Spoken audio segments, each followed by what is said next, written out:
मनुवादी तंत्र में हम लाना चाहते हैं।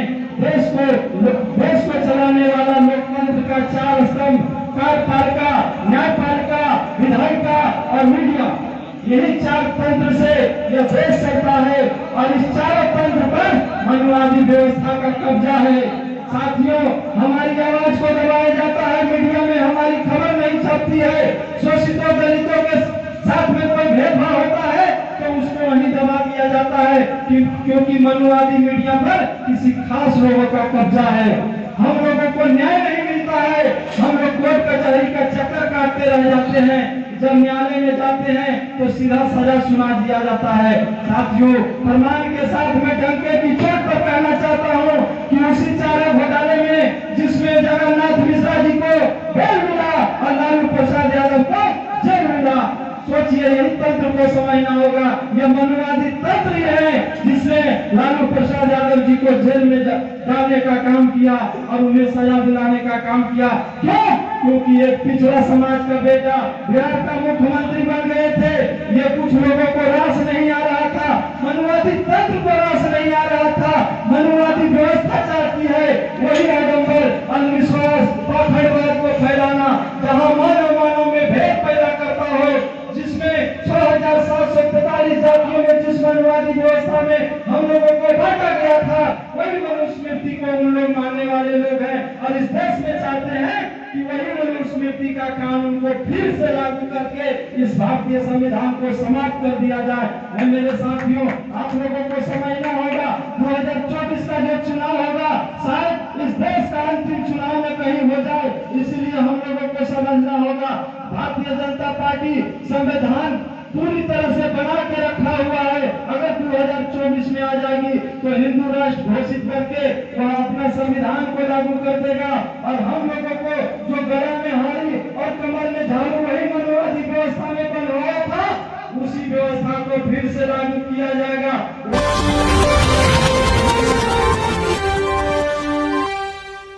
छोड़ूंगा सबको अपनी ओर खिंचवा कर छोड़ूंगा। और मुझे तो राजनीति का शौक नहीं था मोदी जी, लेकिन वक्त आया तो आपसे फिर एक बार चाय भिजवा के छोड़ूंगा। मंचा से राष्ट्रीय जनता दल के राष्ट्रीय महासचिव आदरणीय प्रेम यादव जी, युवाओं के चहेते नवादा के भूतपूर्व एमएलसी प्रत्याशी आदरणीय श्रवण कुशवाहा जी,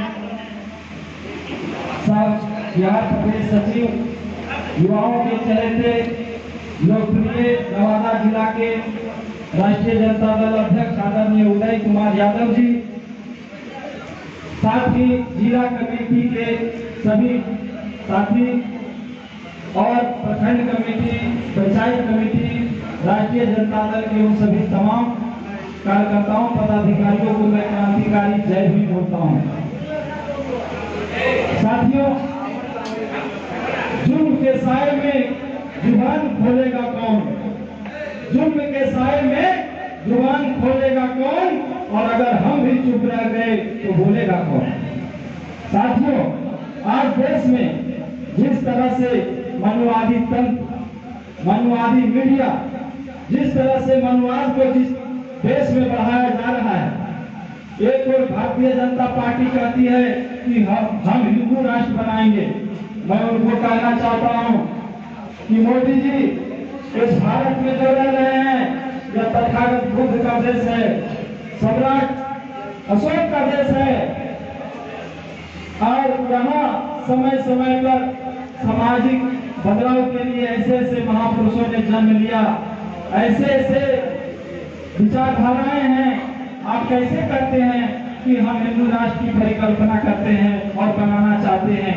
यहाँ हिंदू हैं, मुस्लिम हैं, सिख हैं, ईसाई हैं, सभी जाति धर्म मजहब को लोगों को यहाँ पूरा संविधान में अधिकार दिया गया है। सभी को संवैधानिक अधिकार दिया गया है। सभी को मान सम्मान स्वाभिमान के साथ में समता मूलक समाज की स्थापना करने के लिए बाबा साहब डॉक्टर भीमराव अम्बेडकर ने जो संवैधानिक अधिकार दिए हैं, और आप कहते हैं हिंदू राष्ट्र बना देंगे। साथियों, मनुवादी व्यवस्था क्या है इसको समझना होगा। मनुवादी तंत्र क्या है इसको समझना होगा। यह मनुवादी तंत्र ही हम लोगों का सबसे बड़ा शोषण का तंत्र है। इससे हम लोगों को निकलना चाहिए, इसकी नीतियों को समझना चाहिए। मनुवादी तंत्र में हम बताना चाहते हैं, देश को चलाने वाला लोकतंत्र का 4 स्तंभ कार्यपालिका, न्यायपालिका, विधायिका और मीडिया, यही 4 तंत्र से यह देश चलता है और इस 4 तंत्र पर मनुवादी व्यवस्था का कब्जा है। साथियों, हमारी आवाज को दबाया जाता है, मीडिया में हमारी खबर नहीं छपती है। शोषितों दलितों के साथ में कोई भेदभाव होता है तो उसको वहीं दबा दिया जाता है क्योंकि मनुवादी मीडिया पर किसी खास लोगों का कब्जा है। हम लोगों को न्याय नहीं मिलता है, हम लोग कोर्ट कचहरी का चक्कर काटते रह जाते हैं। जब न्यायालय में जाते हैं तो सीधा सजा सुना दिया जाता है। साथियों, प्रमाण के साथ मैं डंके की चोट पर कहना चाहता हूँ कि उसी चारा घोटाले में जिसमें जगन्नाथ मिश्रा जी को बेल मिला और लालू प्रसाद यादव को जेल मिला, सोचिए, यही तंत्र को समझना होगा। यह मनुवादी तंत्र ही है जिसने लालू प्रसाद यादव जी को जेल में डालने का काम किया और उन्हें सजा दिलाने का काम किया। क्यों? क्योंकि एक पिछड़ा समाज का बेटा बिहार का मुख्यमंत्री बन गए थे। ये कुछ लोगों को रास नहीं आ रहा था, मनुवादी तंत्र को रास नहीं आ रहा था।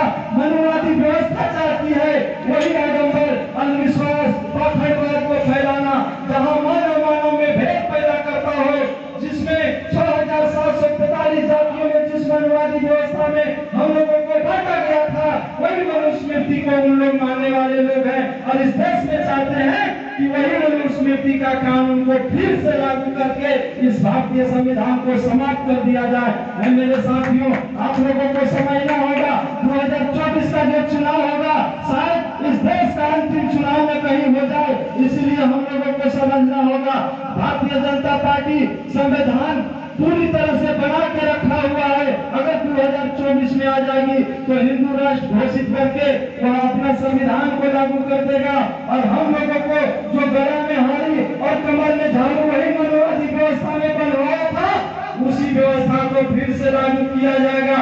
वही कहेगा कि ब्राह्मण ऊपर रहेगा सबसे सिर पर, क्षत्रिय, वैश्य, शूद्र, ये 4 वर्ग की व्यवस्था जो थी, जिसमें तीनों वर्ग का जो काम था कि निंदा रहित होकर के उस एक वर्ग को सेवा करना और वही रहेगा, वही व्यवस्था चाहती है भारतीय जनता पार्टी। लेकिन धन्य है बाबा साहब अम्बेडकर ने, हमारे आदरणीय बेनू प्रसाद यादव जी राष्ट्रीय अध्यक्ष, राष्ट्रीय महासचिव जी ने कहे, कलम का एक बहुत अच्छा उदाहरण दिए थे। उन्होंने कहा कि बाबा साहब चाहते थे कि जो ऊपर में ब्राह्मण है, क्षत्रिय है, वैश्य और शूद्र है, उन्होंने सीधा लगने का काम किया। बाबा साहब कहे कि अब कोई संविधान में कोई ऊंचा और कोई नीचा नहीं होगा, सबको बराबरी का अधिकार, और उसको कहने को सीधा उलट दिए हैं। अब कहे जो ऊपर था वो सीधा बराबरी चाहेगा तो कर सकता है। अब धन बल से नहीं, अपने कर्म से, अपने बुद्धि विवेक से कोई ऊंच और नीच कराएगा, न कि जाति के आधार पर कोई ऊंच नीच कराएगा। बाबा साहब अम्बेडकर ने समता, समानता, बंधुत्व, भाईचारा के लड़ाई लड़ने के लिए उन्होंने पूरा जीवन समर्पित कर दिया।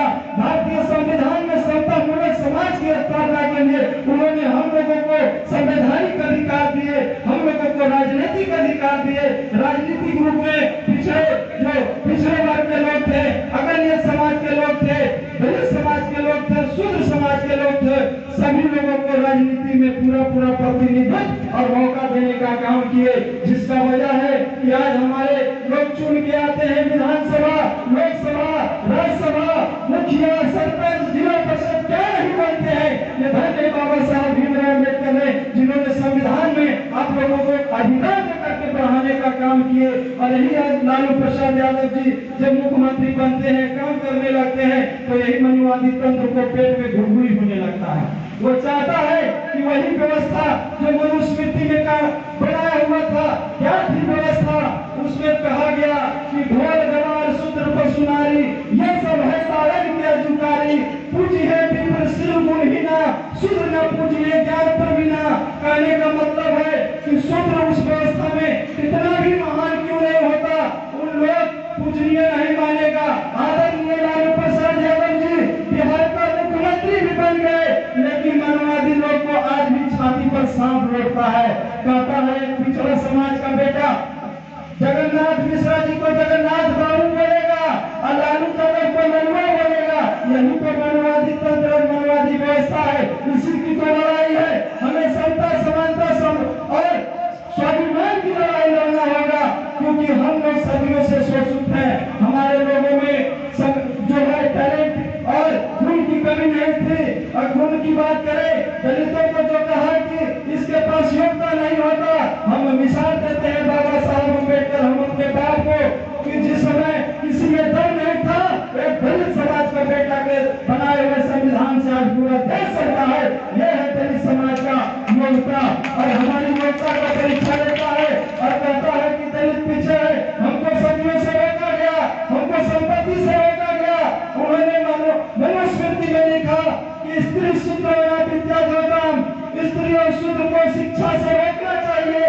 ये अगर पढ़ लिख लेगा तो फिर हम लोगों की बात नहीं सुनेगा।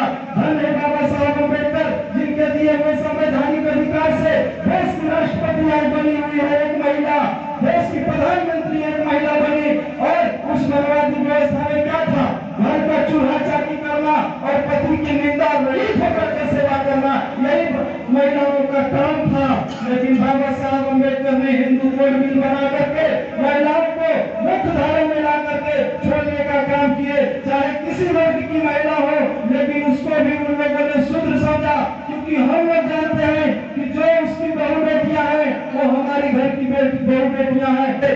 मनुवादी तंत्र से आजादी चाहिए, मनुवादी व्यवस्था से आजादी चाहिए।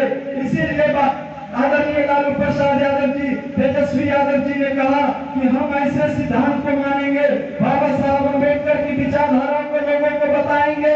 आज हमारा समाज क्या है, बाबा के पीछे आता है और लाखों करोड़ों रुपया लूट के लेके चल जाता है, और धीरेन्द्र बाबा का नाम लेकर के सब हिंदू धर्म का जय जयकार करने लगा है। मेरे साथियों, जब हमारे समाज के साथ शोषण हुआ, अत्याचार हुआ, जब हम निर्धन थे, जब हमारी बेटियों को उठा के ले जाया जाता था, तब कोई ईश्वर नहीं पैदा लिया।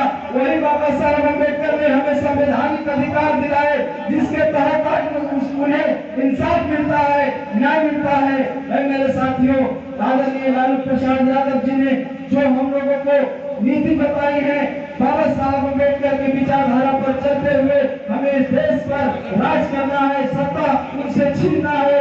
बाबा साहब अम्बेडकर कहे राजनीतिक सत्ता वो मास्टर चाबी है, जिससे तुम्हारे विकास के सारे बंद दरवाजे को खोला जा सकता है। बाबा साहब अम्बेडकर ने कहे भाग्य पर विश्वास मत करो, अपनी शक्ति पर भरोसा रखो, तुम्हारी मुक्ति राजनीति सत्ता में नहीं है, ना कि भूखे रहकर व्रत रखने में और ना ही तीर्थ यात्रा में। मेरे साथी, अगर शोषक वर्ग को अगर समाज में अगर कुछ करना है तो राजनीति सत्ता का मास्टर चाबी आदरणीय तेजस्वी यादव जी को देना होगा।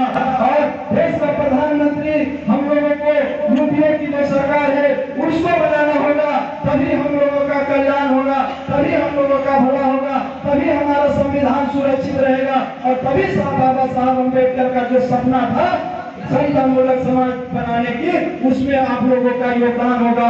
आज संकल्प लेना होगा कि बाबा साहब अम्बेडकर की विचारधारा को मानते हुए देश की सत्ता की मास्टर चाबी हम लोगों के हाथ में होनी चाहिए, तभी देश का भला होगा, तभी समाज का भला होगा। मैं ज्यादा शब्द नहीं लेते हुए आदरणीय लालू प्रसाद यादव की नीतियों में आस्था और विश्वास रखते हुए हम लोग इनकी विचारधारा को निरंतर प्रखंड स्तर से पंचायत स्तर तक, बूथ स्तर तक लोगों को बता करके और जोड़ने का काम मेरे साथियों बोलना है उन्हें कि संविधान खतरे में है। अगर जरा सा भी चूक किए तो इस बात को सत्ता अगर मोदी जी आ गया तो न तो संविधान रहेगा, न बाबा साहब अम्बेडकर का नाम लेने वाला रहेगा।